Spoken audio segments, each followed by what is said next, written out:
Somewhere behind the German line in Normandy, in the summer of 1944, an artillery officer is doing arithmetic in his head. He has been doing the same arithmetic since 1941. He does it the way other men breathe. He knows how many shells sit in the pits behind each of his guns. He knows how many the trucks brought up last night, and he knows they will not bring that many again. He knows the range to every road, every crossroads, every tree line his infantry might have to defend, and he has a number in his mind for each one. So many rounds to break up an attack here, so many to cover a withdrawal there. He does not fire a shell without knowing what it is buying. To fire without knowing is not war to him, it is theft. Every round that leaves his guns has already been spent twice in his imagination before the lanyard is ever pulled. This is not a personal habit. This is his entire profession. It is what he was taught at the artillery school, what the manuals told him, what every officer above him expects of him. A German gun is a scalpel. You do not swing a scalpel, you place it. And then he looks across the fields at what the Americans are doing, and none of it makes sense. The Americans are firing at a hedgerow that has no one behind it. He watched them clear that same hedgerow with shell fire the night before. There is nothing there now. They are firing at it anyway. They are firing at a stretch of empty road where no column is moving. They are firing at the top of a bare hill where, as far as he can tell, not one soldier is standing, and they are firing at it again. And again in the middle of the night, for no reason he can name. He counts the flashes on the horizon, and the number is absurd. It is more shells in an hour than his battery might see in a week. He reaches the only conclusion his training allows him to reach. The Americans are amateurs, they are wasteful. They have too many guns and not enough sense, and nobody ever taught them to count. They are burning through ammunition like men who have never once had to worry about running out, throwing steel at mud and grass and darkness because they do not understand what a shell is worth. He is completely wrong, and the reason he is wrong is the single most important thing to understand about how the war in the West was actually decided. Because the Americans were not missing, they were not confused, they had not forgotten how to aim. They had decided, on purpose, at the highest level of their army, that a shell which killed no one could still be one of the most useful things they owned. To understand how an army could believe that, and why it was not madness, but the most quietly devastating idea of the whole campaign, you have to start with the man on the other side of the field, because everything the German officer believed about ammunition was true for him.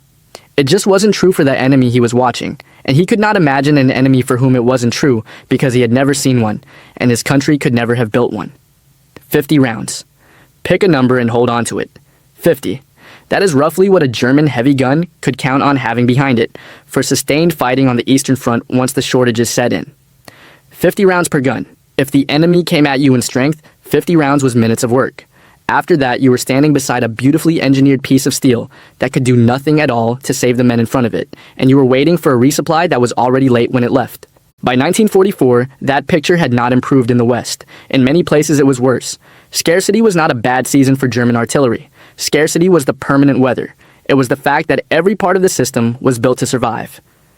Never enough shells, never enough guns, never enough of the one thing almost nobody thinks about when they picture the most modern army in Europe. Horses. The Germans moved a staggering share of their guns and ammunition with animals, not in 1914. In 1944, the army that fielded jet aircraft, guided rockets, and the first true assault rifle was hauling much of its artillery to the front behind horses, walking at the pace of a man. Across the whole war, the Wehrmacht used something on the order of 2.8 million of them. A horse pulls about a ton. A horse has to be fed. A horse cannot be replaced by a factory in Detroit.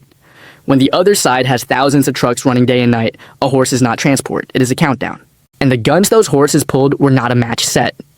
German commanders in the West were fighting with a museum. French guns taken in 1940, Czech guns taken in 1939, Soviet guns dragged back from the East. Some pieces old enough to have fired in the First World War. Every different type needed its own shells, its own range tables, its own supply of the correct ammunition, and matching all of it up was a nightmare that never ended. When one of the senior panzer commanders in Normandy looked at his own artillery, what he was really looking at was a logistics problem, wearing the costume of an army. So the doctrine those men served under was not written by anyone who believed in plenty. It was written by men who treated every shell as if it might be the last one, because for them it often was. The German field manual was blunt about it. Artillery had to earn its keep. First, you silenced the enemy's guns. Then, you protected your infantry from whatever was about to hit them. Only then, if anything was left, did you reach for the softer targets further back. A ranked list, top to bottom, and you did not waste around on line 4, while line 1 still had work to do. Here's the strange thing. It produced brilliant gunnery. When German artillery fired, it fired with a precision the Americans openly admired. Surveyed positions, pre-plotted targets, careful bracketing onto the mark. A trained German crew could drop its ranging rounds into a tight circle at long range and walk the fire onto exactly what it wanted. When the Americans captured German firing tables, they studied them like students. The skill was real. Nobody on the Allied side pretended otherwise. But precision like that has a price, and the price is time and flexibility. The German method depended on knowing where you were going to shoot before you shot. A target that appeared out of nowhere, on an axis nobody had surveyed, meant 10 to 15 minutes of careful calculation before the rounds could land where they mattered. 10 minutes is not a delay in combat. 10 minutes is the difference between catching an attacking column in the open and watching it vanish into cover while your crew is still working the math. There was one more habit that gave the whole thing away. German batteries were reluctant to trade blows with enemy artillery. When American counterfire came down on them, German guns tended to go quiet. Allied reports noticed it happening again and again. It was easy to read as cowardice. It was not. It was accounting.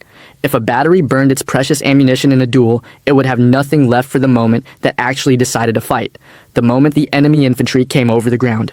Better to hide, better to save it. Better to wait for the one target worth spending on. Put all of that together, and you get a very specific kind of officer. A man drilled for his entire career in one discipline above all others. Waste nothing. Justify every round. Make each shell prove it deserved to be fired before you fired it.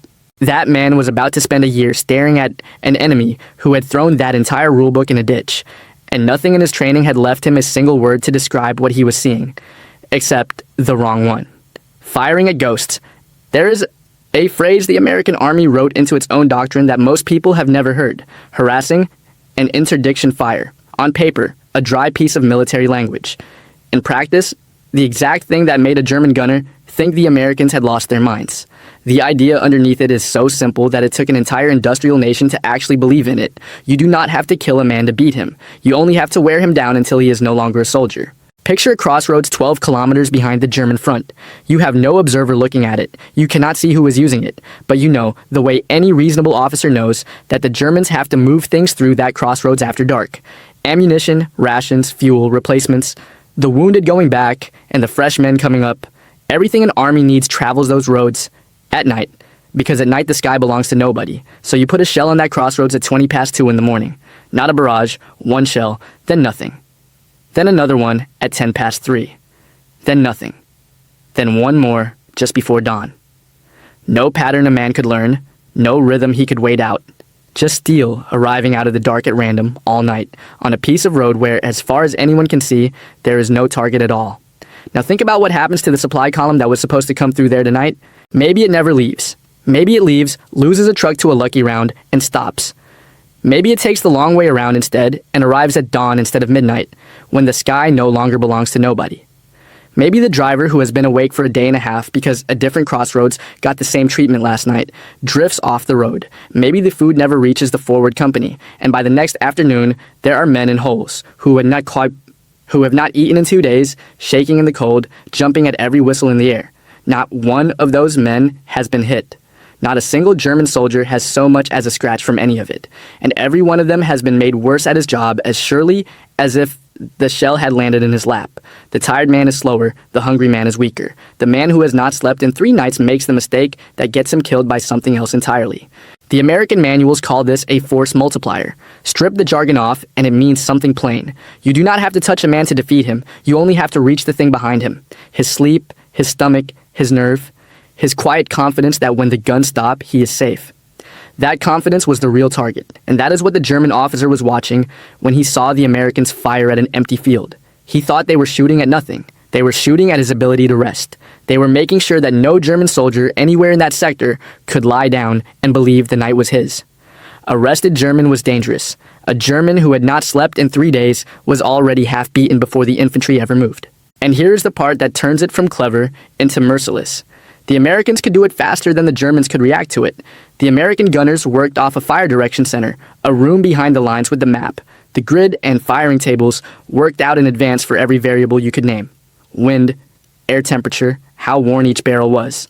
When a call came in, an American battery could put steel onto a map reference in a couple of minutes. The German battery, tied to its surveyed positions, needed the better part of a quarter hour to hit something new. The Americans were faster, They fired far more, and they fired at places a German gunner would have been ashamed to waste a round on. To him, shelling an empty road was professional disgrace. To the Americans, that empty road was the whole point, because the road was not empty at 3 in the morning, and a shell in the air over it at 3 in the morning meant nobody used it. The reporter Ernie Pyle spent more time with American infantry than almost anyone, and he wrote a line home in the middle of the war that says everything. American officers told him they had more guns than they knew what to do with. Every gun in a sector could be aimed at a single spot at a single instant. German prisoners, Pyle wrote, said they had never lived through anything like it. Sit with that sentence for a second. More guns than we know what to do with. That is not an army rationing its shells. That is not an officer deciding whether a target is worth the cost. That is the view of a nation whose factories had made scarcity itself impossible to imagine. So when a German battery commander asked himself, before firing, is this worth it? An American battery commander a few hundred meters away was asking a completely different question. Not what will this shell hit? What will this shell prevent? What does it deny the enemy tonight? Whether or not it touches a single one of them. And prevention scales, in a way, that killing never can. You can only kill what you can see. But you can deny 10 places at once, empty places, possible places, places where the enemy is not yet but might be. And if the shell hits nothing, the road is still poisoned for whoever tries to use it next. The German doctrine asked, can we afford to fire? The American doctrine asked, can we afford not to? And in 1944, the American answer was no. We cannot afford to give them a single quiet hour. We cannot afford to let them believe silence means safety. If you're finding this worth your time, the like button genuinely helps this channel reach other people who want the history told straight. It costs you nothing and it matters more than it should. Now stay with me, because the thing the Germans could not match wasn't a gun. It wasn't even a tactic. It was moving across France on rubber tires, and they never saw it coming because they could not picture anyone having built it. The river. On the 25th of August, 1944, something started rolling on the roads of France that had no real precedent in the history of war. It was called the Red Ball Express. At its peak, it ran close to 6,000 trucks, most of them the 2.5-ton cargo trucks the soldiers called the Jimmy. It ran day and night along a marked route close to civilians, looping from the supply ports back toward the front and returning empty to load again, and it did not stop. On its best days, it moved around 12,500 tons of supplies, not in a week, in a day. Over its roughly 80 days of life, it carried more than 400,000 tons of fuel, food, spare parts, and ammunition to the divisions racing across France. And here is the part of that story most people never hear. Around 3 out of every 4 men who drove, loaded, and kept those trucks running were African American soldiers, serving in an army that had spent most of its existence refusing to trust black men with a rifle at the front. The supply line that made the American advance physically possible was built and carried, in large part, by the men that Army had decided were fit only for the rear. They kept it rolling under exhaustion, in mud that could swallow a wheel, on roads with no headlights so the enemy couldn't spot them. Without them, the tanks stop. Without them, the guns go quiet. It is not an exaggeration to say the front could fight because those men refused to let the river run dry. Now hold that river up against what the Germans had. Horses. Millions of them. Captured guns that each needed their own kind of shell. A rail network the Allies had bombed into wreckage before the invasion even began. Some German formations went into the fighting later that year, with more horses than they had men. A horse is a wonderful animal and a fatal weakness when the other side has 6,000 trucks that never sleep.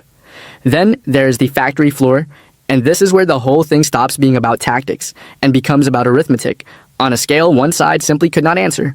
Across the war, American industry turned out something in the region of 5 million rounds of just one caliber of heavy artillery ammunition, the 155 millimeter, and that was only one caliber among many, with the lighter guns firing far more. Averaged out, that is roughly 100,000 of those big shells every single month, year after year, with the peak coming early in a burst of production that must have been staggering to stand inside of. To feel the size of that, look at what the same country manages now. In the years before it started ramping up again for the war in Ukraine, the United States was producing on the order of 14,155 millimeter shells a month. It took a national scramble and billions of dollars to push that figure up toward 40,000 a month a few years later, and further increases were treated as a major industrial achievement. Set that beside a wartime average roughly 2.5 times higher, month after month, decades ago, and you start to understand what the German officer was actually looking at when he saw the Americans fire at an empty hill. He was not looking at waste. He was looking at a level of output his country could not have matched if it had turned every factory it owned to the task. This is the thing the German doctrine had no room for, and could not have had room for, because to make room for it, you had to accept an idea that ran against everything German gunnery stood for. War is not only a contest of precision. At the scale the Americans were fighting it, war was a contest of throughput, a river against a bucket. The whole American approach, the harassing fire, the interdiction, the concentrations, dropped onto empty hilltops in the middle of the night. All of it sat on one assumption. Ammunition is a river, not a reservoir. It flows out of the factories, across the Atlantic in convoys, through the ports, onto the trucks, out to the guns, and it keeps flowing tomorrow. When you are drawing from a river, waste is not even a concept you can hold in your head. Waste only exists in a reservoir, where every bucket you pour out is one you will never get back. Somewhere in that flow, along one of those gun lines, American crews did the thing gun crews on the winning side of a war like to do. They chalked jokes on the shells before they sent them into Germany. A man who has been raised on 50 rounds per gun does not write a joke on the last of his 50. You only make jokes on your ammunition when you know in your bones that the next round is already on a truck and will arrive before the barrel is even cool. That casual confidence, scrawled in chalk on a piece of steel, was worth more than any single weapon. It was the whole system turned into a state of mind. Every American commander in Europe carried a number in his head, and it was not how many men he had. It was how many tons his divisions burned in a day. Each division in hard fighting could eat something like 750 tons of supply every 24 hours. Multiply that across an army, and you are moving tens of thousands of tons a day just to stay in the fight. That was the real war. Not the tanks, not the fighter planes. The tonnage. And the side that could keep the tonnage moving was the side that got to decide what artillery was even for. When cover stopped working, by the second half of 1944, the Germans had figured out that something was wrong with the way they'd read the enemy. The waste, as they saw it, was producing results that had no business appearing. Men were breaking, columns weren't arriving. Attacks were coming apart before they formed. And then, in December, the Americans reached for something that took the whole thing past the point of any answer at all. A normal artillery shell went off when it hit something. Slam into soft ground, and it buried its nose an instant before it burst, and a lot of the killing power blew straight up and out of the hole it had just dug. A man flat on the earth or down in a foxhole had a real chance of riding it out. Cover worked. That was the deal every soldier understood. Get low, get down, and the fragments mostly go over you. The proximity fuse ended that deal. Tucked into the nose of the shell was a tiny radio. It sensed the ground rushing up and triggered the burst at the perfect height in the air above the target. So instead of digging a crater, the shell rained fragments straight down on whatever was underneath. A foxhole was no longer cover. Lying flat was no longer cover. The only cover left was a solid roof over your head, and men in the open have no roof. The Americans had been sitting on this thing for a long time, terrified to fire it over enemy ground. Their fear was simple. If a dud landed in German hands, the enemy might copy it and turn it into anti-aircraft ammunition that could butcher Allied bomber formations from below. So it had been held back, used at sea and over water, kept away from the front. Then the Germans launched their great winter offensive in the Ardennes, and the restriction came off, and the fused shells flowed to the batteries along the line. The Germans had felt safe out there in the cold, partly because the foul weather made them think the enemy couldn't see well enough to hit them. They were wrong about that in the worst way, because this fire did not need to see them precisely. It only needed to arrive above them and burst. One American general, whose Third Army was in the thick of it, sent a letter back to Washington that has been quoted ever since. He described catching a German battalion trying to get across a river, dropping a concentration on them with the new shells, and counting the dead afterward. 702 by actual count from one engagement, and he added a line that turned out to be a prophecy. When every army gets this shell, he wrote, "We are going to have to invent new ways of fighting. Now stack it up." Overhead, all day, small, unarmed spotter planes drifted at a few hundred meters, and American observers in them adjusted the guns onto anything that moved. Any German who saw one of those little planes circling knew that a barrage would break over him within minutes, because the plane's whole job was to make sure it did. Moving in daylight became close to suicide, and moving at night, the old refuge, meant crawling through the harassing fire that laced every road and crossroads in the dark. So the German soldier was boxed in from every direction at once. He could not move by day because the spotters would find him. He could not move by night because the interdiction fire would catch him. He could not shelter because the airburst shells came down through the roof of the sky onto his hole. He could not even shoot back at the guns tormenting him because by the time his crew had worked out the firing solution, The American fire center had already shifted to a new target and moved on, and in the end, he could not even keep his own men sane. That was the thing no map could show. The steady, inescapable pressure did something to the mind of a veteran soldier that no single explosion ever did. It did not just threaten to kill him, it stripped away his ability to ever know when he was safe, which is the one belief a man needs to keep functioning under fire. Take that away and leave it away, hour after hour, day after day, and the man himself starts to come apart, whether or not a fragment ever finds him. The Germans had been right about one small thing. Back at the start, the American artillery was doing something that had never been done before. What they had gotten backwards was which way that something cut. The men on both sides of this deserved to be remembered as the soldiers they were, not as statistics. If your father, grandfather, or uncle served in the American Field Artillery, in the divisions that fought at St. Lo, in Patton's Third Army, or with the drivers who kept the trucks rolling, leave their name and unit in the comments. Most of the men who fired these guns are gone now. The stories their families still carry belong in the record, and this is a place to put them. The men who read it right too late. 2 German commanders left behind, in their own words, the moment they understood what was happening to them. Both were among the best the German army had. Neither could do anything about it. One of them had beaten the French, built a legend in the North African desert, and run rings around the British in the sand. He was as cautious a professional as the German army produced, not a man given to panic on paper, and by the summer of 1944, he was writing reports back to his superiors in language that for a man like him amounted to shouting. He wrote about the enemy's crushing superiority in artillery. He wrote that it was breaking his front open, and he named the thing underneath it directly. Not American courage, not American generalship, but what he called the enormous supply of ammunition standing behind those guns. A field marshal in the middle of the most important defensive battle of his life, telling his own high command that the fundamental problem was the enemy's ammunition train. The other had served as that same field marshal's chief of staff in Africa, and now commanded what was probably the best equipped armored division the Germans ever sent into the field. In late July 1944, near St. Lo, he watched the Americans open their great breakout by dropping the heaviest bombing and shelling the war had yet seen onto his division's positions. What he wrote about it afterward has been quoted by every serious historian of the campaign since. He described the bombers arriving as if on a conveyor belt, wave after wave, laying carpets of explosions back and forth across his ground. Gun positions wiped out, tanks flipped over and half buried, infantry holes flattened, every road and track torn up. By the middle of the day, he wrote, the whole area looked like the surface of the moon, craters touching rim to rim as far as he could see. Every telephone line was cut. He could give no orders because no orders could reach anyone. And the effect on his men, he wrote, was beyond description. Some of them lost their minds and ran out into the open until they were cut down. When he tallied it up, he reckoned he had lost the better part of his division, and among the losses, he did not just count the dead and the wounded. He counted the ones who had gone numb. His own word, numbed. That is what sustained, overwhelming artillery does to the mind of an experienced soldier. It does not simply thin his ranks. It reaches inside the men who are still standing and takes away the thing that let them keep standing. You cannot buy that with precision. A single accurate shell kills one man cleanly, and the man beside him steadies himself and fights on. It takes volume, endless, suffocating volume, to hollow out a veteran division from the inside, and volume was the one thing the Germans, from their first taste of American artillery to their last surrender, never had the means to answer. The Rhine.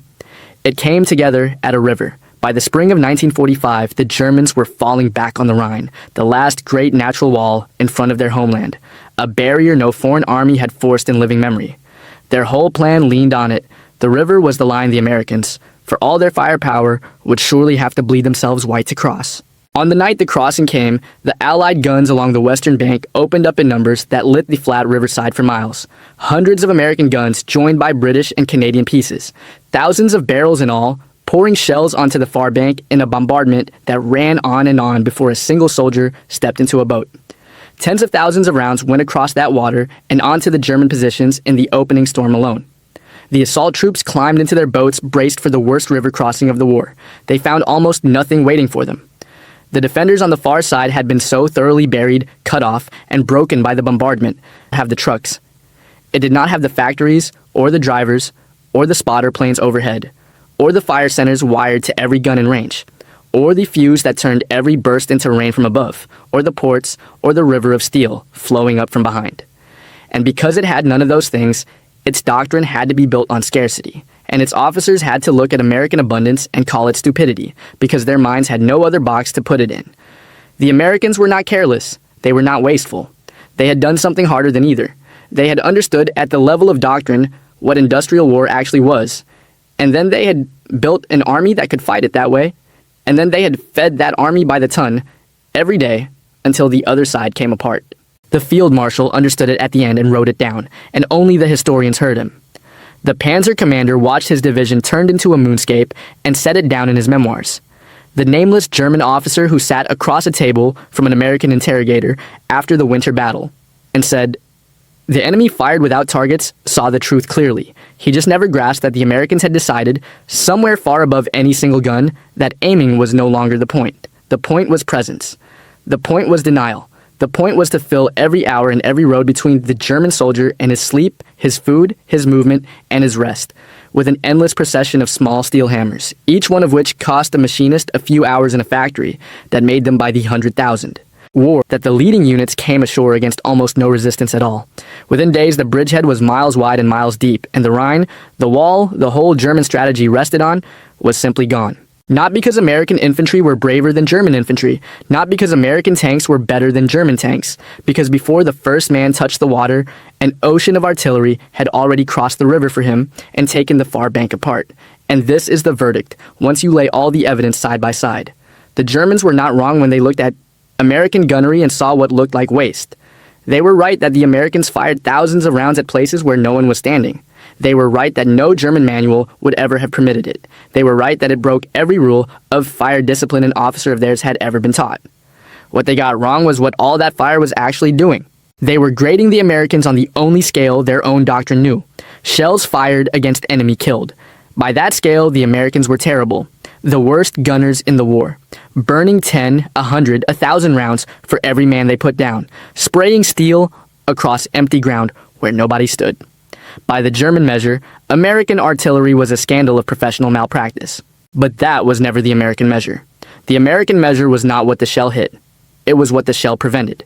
It prevented the enemy from moving by day. It prevented him from sleeping at night. It prevented him from being resupplied in time. It prevented his counterattacks from ever forming up, because the ground where they were supposed to assemble got several divisions worth of artillery dropped on it before the attacking units were even organized. It prevented the war from ever being a fair fight, because there was no fair fight to be had when one side's shells flowed like water and the other sides were counted out in rations of 50.